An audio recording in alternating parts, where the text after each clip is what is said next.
ஒருவேளை சில hint கிடைச்சிருக்கலாம் BJP கிட்ட இருந்து. நீங்க ஒரு கல்ல எறிங்க.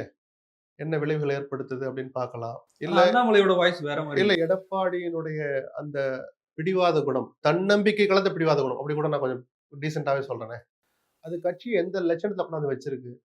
10 தோல்வி அப்படிலாம் கணக்கு போட முடியல.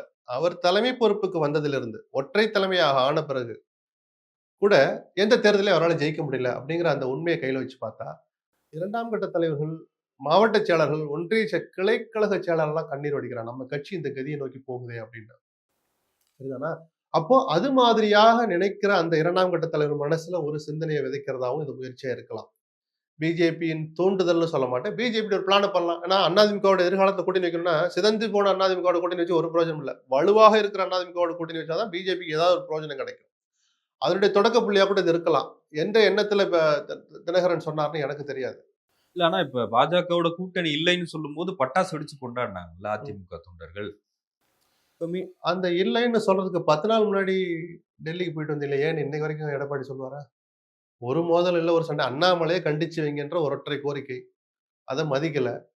பிஜேபி அப்ப தவறு பண்ணாங்க. ஜெயலலிதாவை, எம்ஜிஆரை ஒருத்தர் மனம் போன போக்குல விமர்சிக்கிறார்ன்னா, வேடிக்கை பார்த்த கட்சி தான் பிஜேபி. இன்னைக்கு குய்யோ முறையோன்னு கத்துறாங்க. நாடாளுமன்ற தேர்தல்ல கூட்டணி அமையறதுக்கு முன்னாடி, தேர்தலே நடக்கிறதுக்கு 1 மாசம் முன்னாடி நிர்மலா சீதாராமன் கடைசி கட்டமா சில முயற்சிகள எடுத்தார். எதுக்கு? தும்ப விட்டு வாழ பிடிக்கிற கதையா? அன்னைக்கே அண்ணாமலை கண்டிச்சிருந்தாருன்னா, இவரு எதுக்கு கூட்டணி விட்டு வெளிய வராரு? அப்படியே இருந்து ராஜதந்திரம் என்பது என்ன? அரசியல் ராஜதந்திரம்ங்கிறது. சரி ரைட். அண்ணாமலை இருக்கிறாரு. அவர எப்படி டீல் பண்ணணும்னு எனக்கு தெரிஞ்சு ஜெயலலிதா பாணியில ஒரு 10% அன்னைக்கு எடப்பாடி கடைபிடிச்சிருந்தாருன்னா, சில விஷயங்கள நான் தான் முடிவு பண்ணுவேன்னு ஆளுமையோடு அந்த தேர்தலை அணுகியிருந்தாருன்னா, இன்னைக்கு குறைஞ்சது 15லருந்து 20 எம்பிக்கள் அந்த அணிக்கு இருந்திருப்பாங்க. மினிமம் 15 எம்பி, 10 எம்பி அதிமுகவுக்கே இருந்திருப்பாங்க. அந்த ஒரு வாய்ப்ப எடப்பாடியும் தவற விட்டார். பிஜேபியும் அதை அனுமதித்தது. சோ அந்த தவறுகள்ல இருந்து பாடம் கத்துக்கிட்டு, சரி இனிமேலா ஏதாவது செய்வோம்னு ஒருவேளை பிஜேபி நினைக்கலாம். திடீர்னு ரெட்டலைய பத்தின சர்ச்சை வந்திருக்கு. லீகலா அத குடுத்துட்டாங்க எடப்பாடிக்கு. ஆதரவு இன்னைக்கு சட்ட ரீதியா, பொதுக்குழு ரீதியா, நிர்வாக ரீதியா அவர் கையில தான் இருக்கு அதிமுக. ஆனாலும் கூட இந்த கேள்வி பிரதானப்படுத்தப்படுவதனுடைய பின்னணி ஒன்று இருந்தால், ஏதோ பிஜேபி நினைக்குதோன்னு சந்தேகப்பட வைக்குதுன்னு சொல்றேன் நம்ம.